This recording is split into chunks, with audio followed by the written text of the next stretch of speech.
नमस्कार, प्रणाम। मैं अविनाश वारदात तक के एक नए एपिसोड में आज इस सच्ची घटना के साथ आप लोगों के बीच में आया हूँ। ये सच्ची घटना राजस्थान की है। राजस्थान के अंतर्गत एक जगह लगती है अलवर। इसी अलवर इलाके के अंतर्गत एक गांव छोटा सा लगता है, मीरपुर गांव। इसी मीरपुर गांव का रहने वाला एक व्यक्ति जिसका नाम साहिल होता है। साहिल एक आप लोगों को लगेगा मुस्लिम नाम, लेकिन ये एक हिंदू नाम है लड़के का। साहिल की जब शादी होती है तो परिवार में जब उसकी पत्नी बहू बन के रूप में आती है तो सब कुछ खुशियों से भर जाता है। पूरा घर और पूरा जो परिवार था वो पूरा परिवार खुश था। सब कुछ अच्छा चल रहा था। जो साहिल था वो बाहर जॉब करता था और उसकी जॉब थी वो बहुत ही अच्छी थी। उसका जो पेमेंट था लगभग 1.5 लाख के करीब का था। सब कुछ उसकी लाइफ में अच्छा चल रहा था। इधर शादी होती है और सब कुछ बहुत ही अच्छा चल रहा था। इधर जो परिवार के लोग हैं वो परिवार के लोग में जैसे कि माता पिता हैं और फिर उसकी पत्नी है और लड़का है। तो जो गांव के लोग होते हैं, आप लोगों को पता ही होगा कि जो गांव के लोग होते हैं वो इस प्रकार का सोच रखते हैं कि वो लोग अपनी जन्मभूमि को छोड़ करके नहीं हटेंगे।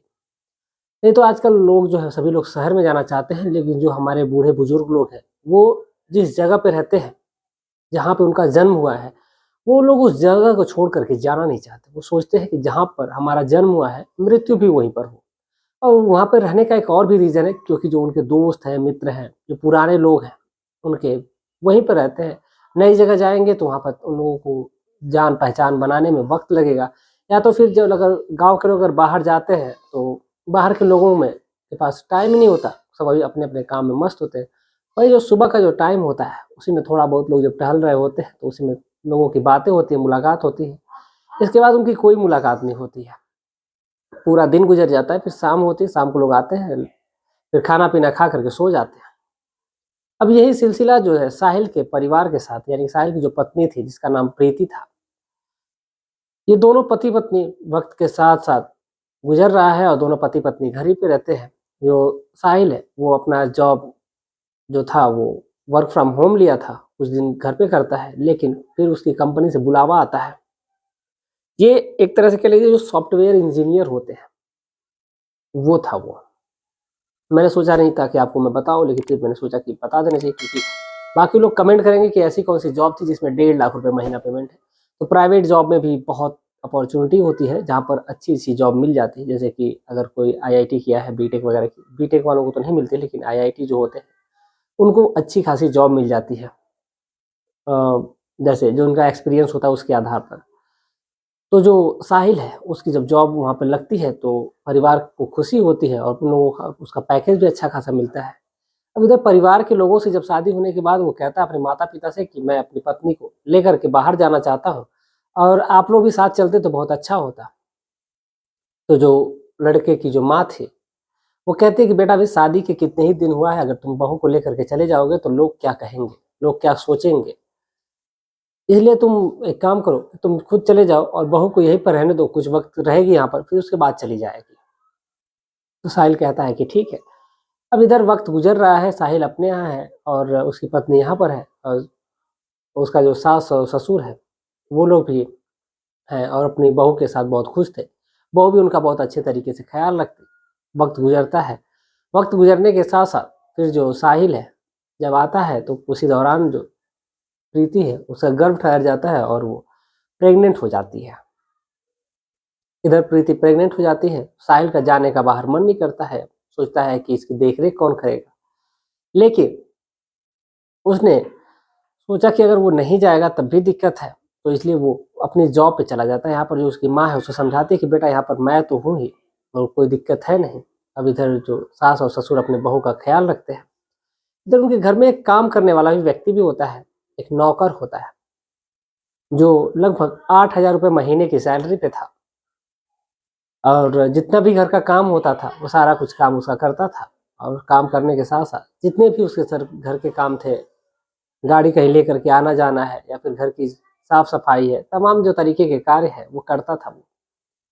अब वो इतना रहमदिल था, इतना अच्छा व्यक्ति था। उसका नाम रामू था। रामू इतना रहमदिल था कि उसको जो भी कोई कार्य कह दिया जाता था वो उस कार्य को करता था और बखूबी करता था, बहुत अच्छे तरीके से करता था। अब इधर जो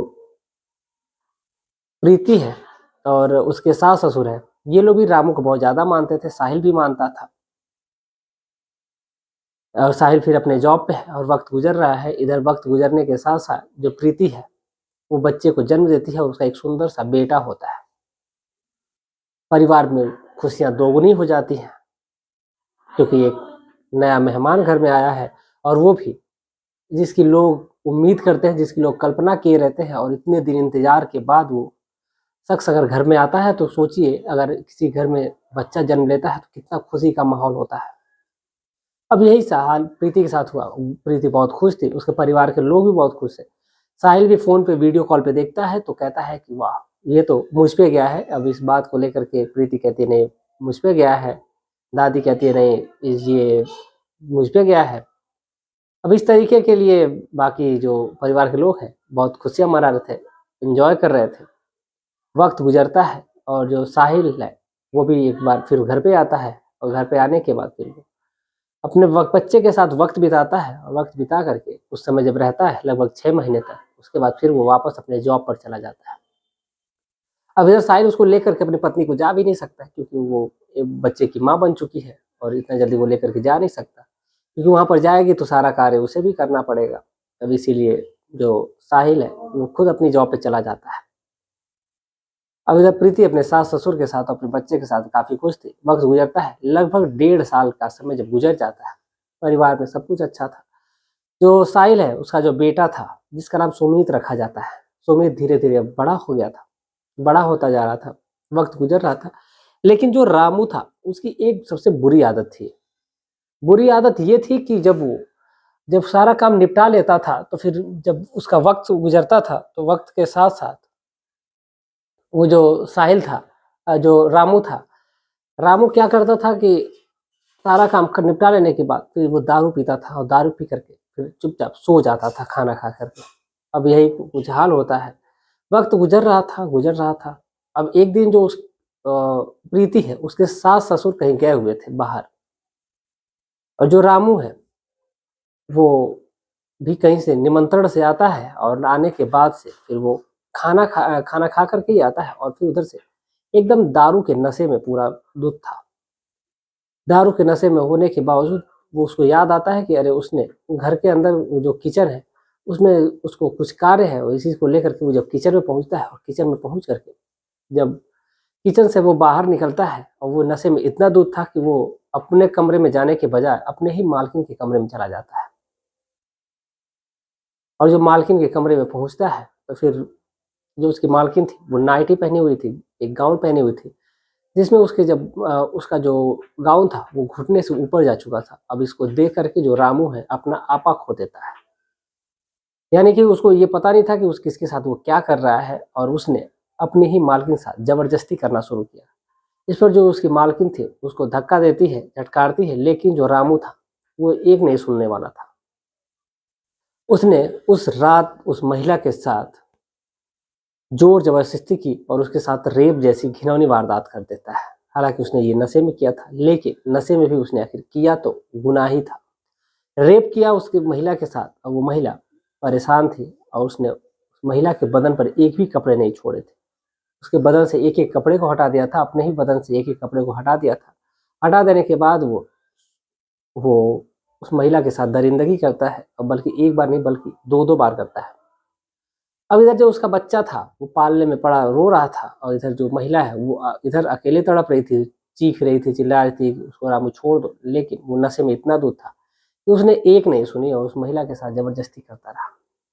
इसके बाद जो रामू है सो जाता है और नशे की हालत में ही जब उसकी सुबह नींद खुलती है तो वो देखता है कि उसकी जो मालकिन है एक कोने में अपने बच्चे के साथ नग्न अवस्था में ही बैठी हुई है। अपने बच्चे को शांत कराने उसका बच्चा रो रहा है।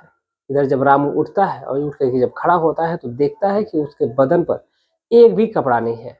अब उसको समझते देर नहीं लगती है, उसको समझ में आ जाता है कि हाँ उसने बहुत बड़ी गलती कर दी है। वो तुरंत जा करके जब खुद के बदन को ढकता है, कपड़े पहनता है जल्दी जल्दी और मालकिन के चरणों में जा करके गिर जाता है, पैर पकड़ करके माफी मांगने लगता है। जल्द उसकी मालकिन कहती है कि तुम यहाँ से मेरे सामने से हट जाओ।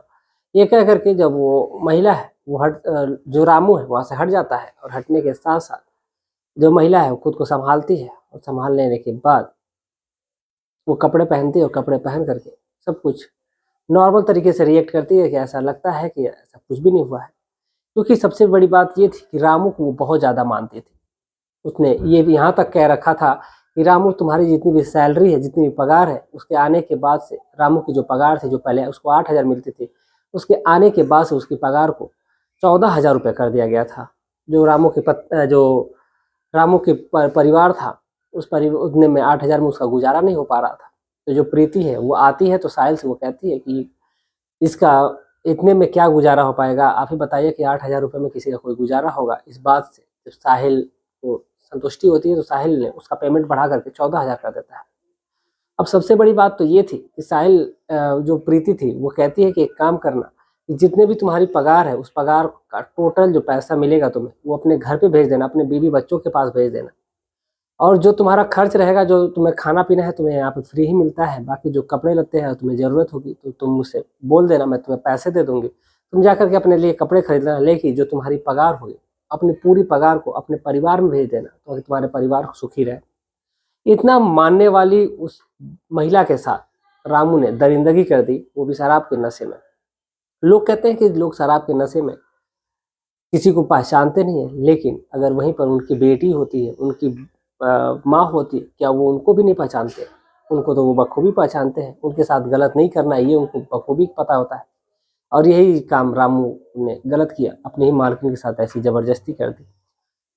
तो यहाँ पर रामू को ऐसा नहीं करना चाहिए था। बाकी आप क्या सोचते हैं इस पूरे घटनाक्रम के बारे में, अपनी राय जरूर दीजिएगा।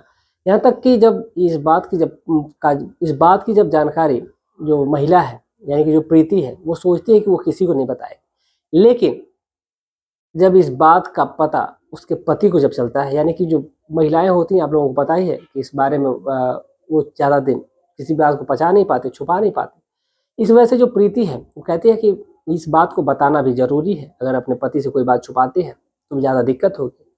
क्योंकि आमतौर पर जो महिलाएं हैं, जो पत्नियां हैं, वो अपने पति से कोई भी बात नहीं छुपाती हैं, जो भी बात होती है सारी बातें बताती हैं। इधर जो साहिल है, जब उसको ये बात पता चलती है तो वो अपने आपे से बाहर हो जाता है, और वो गुस्से में उसको कहता है कि मैं इसको आऊँगा तो उसको मार दूंगा, जान से मार दूंगा, या तमाम जो चीज़ें हैं वो कहने लगता है। यहाँ तक कि जो अब वो कुछ बोलता नहीं है, उसका टाइम कहता है, जो प्रीति है उसको समझाती है, वो कहती है कि ठीक है, जो भी बातें हैं आकर के होगी, रामू को मैंने समझा दिया है। यहाँ तक कि रामू ने यहाँ तक कहा मुझसे कि मैम साहब मैंने गलती किया है, मालकिन मैंने बहुत बड़ी गलती की है, आप मुझे सज़ा दे दीजिए, आप मुझे पुलिस के हवाले कर दीजिए, मैंने गुनाह किया है। लेकिन जो प्रीति है वो बहुत रहमदिल थी, उसके साथ इतना बड़ा अत्याचार होने के बावजूद भी जो प्रीति थी वो शांत रही, उसने कुछ नहीं कहा। उसने कहा कि कोई बात नहीं, अगर गलती कर दिया वो शराब के नशे में तो कोई बात नहीं, इसका पूरा परिवार टूट जाएगा, क्योंकि एक परिवार को चलाने वाली ही एक परिवार की अहमियत समझ सकती है। इस वजह से जो प्रीति वो कुछ नहीं बोलती है। लेकिन जो साहिल था, साहिल ने थाने में फ़ोन कर दिया, और थाने में फ़ोन करके उसने सारी बातें बता दी, और सारी बातें बताने के साथ साथ उसी रात को जब वो वहाँ से फ़्लाइट लेता है, और फ्लाइट ले करके अपने घर पे पहुँचता है, और वहाँ से जब पुलिस वो कहता है कि मैं कल सुबह आप आइएगा हमारे यहाँ, कल सुबह में हम आपसे मिलेंगे। ये कह करके जो साहिल है वो घर पे आता है, और सुबह में पुलिस भी आती है। इधर जो रामू को पुलिस जब देखता है पुलिस आ रही है तो उसको कहीं ना कहीं थोड़ा बहुत संदेह होता है, लेकिन वो पहले ही पुलिस के पास जाता है और कहता है कि साहब मुझे अरेस्ट कर लीजिए, मैंने बहुत बड़ा गुनाह कर दिया है। लेकिन पुलिस को यकीन नहीं था कि ये वही व्यक्ति है। तो इसलिए जो साहिल है, जब साहिल के पास पुलिस पहुंचती है तो उसको देख करके जो साहिल का जो नौकर है वो साहिल को भी देख करके साहिल से माफ़ी मांगता है कि साहब मैंने बहुत बड़ी गलती कर दी है। हालांकि ये बात साहिल ने उससे पूछा नहीं था, लेकिन नौकर ने नशे के दुत में, नशे की हालत में होते हुए उसने ऐसा गलत कार्य कर दिया था कि वो माफ़ी मांग रहा था। लेकिन साहिल ने उसे माफ़ भी किया, लेकिन जो रामू था वो कहता है कि नहीं, मैंने बहुत बड़ा गुनाह किया है, आप मुझे अरेस्ट कर लीजिए। और साहिल के कहने पर भी, और फिर पुलिस ने उसके खिलाफ थोड़ी गंभीर धारा में एफआईआर लिखता है, एफआईआर लिख करके उस पर एक तरह से कह लीजिए कि जो रेप का मामला है वो दायर नहीं किया जाता है, लेकिन उसको सज़ा दी जाती है। उसको 2-3 दिन जेल में रखा जाता है। बाकी जो पुलिस है फिर उसको कुछ दिन बाद बाइज्जत बरी कर देती है कोर्ट के हिसाब से, क्योंकि जब बयान होता है तो बयान में जो महिला है यानी कि जो प्रीति है वो उसको माफ़ कर दी होती है और कहती है कि नहीं, इसने जो भी किया अनजाने में किया था, दारू के नशे में किया था। इस वजह से जो दारू के नशे में जो उसने गंदी हरकत की थी, इस वजह से जो कोर्ट है उसको ध्यान में मद्देनजर रखते हुए उसके पक्ष में फैसला सुनाती है और उसको बाइज्जत बरी करती है। अब इस वजह से जो रामू है उस परिवार में फिर से उस परिवार का हिस्सा बन के रह रहा है अभी, और अपने परिवार के साथ भी रह रहा है। तो ये थी आज की पूरी घटना, और ये घटना राजस्थान की थी। और इस घटना को जब मैं सुन रहा था तो वाकई मुझे लगा कि आप तक पहुंचानी चाहिए बात, क्योंकि मुझे लगता है कि जितने भी हमारे दर्शक हैं, जितने भी हमारे भाई बंधु हैं, उसमें से 90% ऐसे लोग हैं जो बाहर जा करके प्राइवेट कंपनियों में जॉब करते हैं, और उन लोगों के पास भी ऐसी ऐसी बहुत ज़्यादा सारी जिम्मेदारियां होंगी। तो उम्मीद है कि आप लोग ऐसा नहीं करेंगे। नहीं करेंगे मतलब ये है कि आप लोग अपने परिवार का ध्यान रखेंगे। और कुछ लोग ऐसे होते हैं कि जो ऐसी हरकत कर देते हैं, लेकिन उम्मीद है इस पूरे घटनाक्रम को सुनाने का उद्देश्य ही हमारा यही है कि आप लोग जागरूक हो सके, सतर्क हो सके। तो चलिए, आप क्या सोचते हैं इस पूरे घटनाक्रम के बारे में? आप अपनी राय कमेंट में ज़रूर दीजिएगा। बाकी कमेंट में अपना नाम और अपना एड्रेस के तौर पे आप अपने प्रदेश का नाम लिखिएगा, या फिर आप चाहें तो प्रदेश के साथ साथ अपने ज़िले का, अपने गाँव का भी नाम लिख सकते हैं। मैं आपके कमेंट को पढ़ूँगा। आज जो है कमेंट का सिलसिला आज नहीं हो पाएगा क्योंकि वक्त कम है, थोड़ा सा इम्पोर्टेंट काम था, लेकिन मैंने सोचा कि आप लोगों तक ये वीडियो पहुँचानी चाहिए। इस वजह से मैंने वीडियो आप तक बनाई और पहुँचा रहा हूँ। उम्मीद है कि आप लोग मजबूरी को समझेंगे और अपना प्यार और सपोर्ट बनाए रखेंगे। मिलते हैं कल शाम 7:30 बजे एक और सच्ची घटना के साथ। तब तक के लिए जय हिंद, जय भारत।